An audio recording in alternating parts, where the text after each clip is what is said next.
Hello guys, today for the vlog series, the next episode would be Beat the Clock. This episode aired on January 31st, 1991, so it's the first episode of The Flash, and then the next year of this. It's about 47 minutes long. It has 7.7 out of 10 on IMDb with about 90-ish user votes. If you're curious about the main stars, I suggest checking out the pilot episode. Guest stars include Ken Foree, who actually was in a lot of big horror stuff, one of them being the original Dawn of the Dead. So he's in this.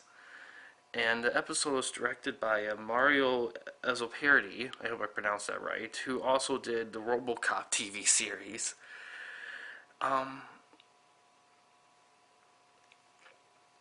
So about the episode itself,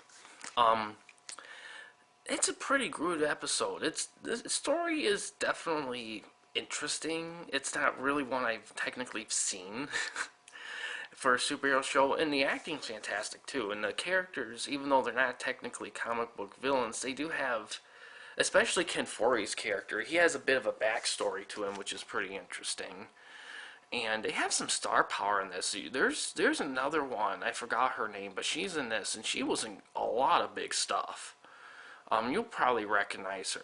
Some people may recognize her. I don't have her name right now in my head, so, but yeah, pretty much the episode excels really in. This is the episode where Flash's friend, who's in the other series too, this whole series too. This is the episode. This is the episode where it probably delves most into his life, and we see a lot of that, and we see how the things affect him, and see Barry try to help his friend out. It's a good bro episode, really, because they really try to help each other out, solve the dilemma, because his friend is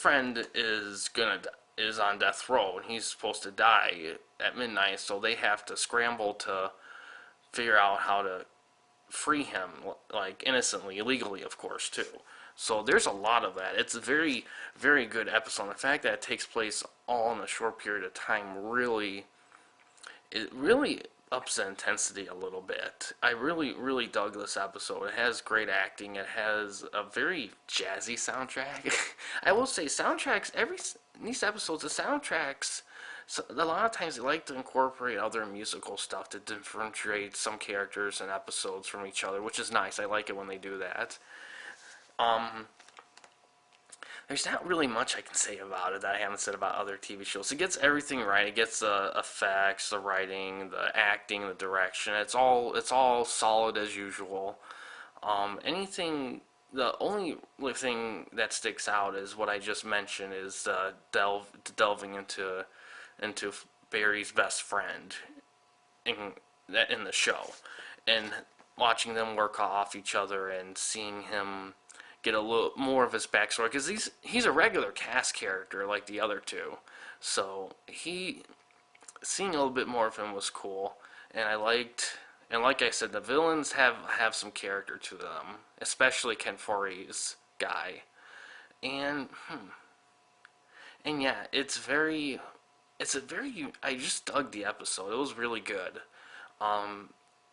No faults to it. I mean, I think I will say this. I am starting to notice that the episodes with big comic book villains tend to be a touch better, I would say.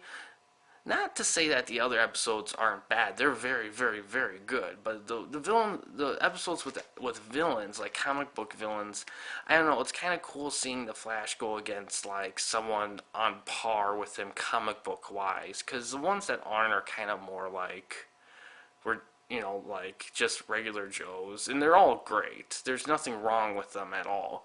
But the more comic booky, the better. Because this show does have some darkness to it, but it isn't afraid to get comic booky either, which I like a lot. And this episode does a good job with everything, and it's definitely a watch. Don't skip it. It's a very, very solid episode. And that's all I'm going to say about it. It's a great, solid episode, and you should check it out. Yeah, thanks for watching, guys. Please subscribe and like the videos, and have a good day.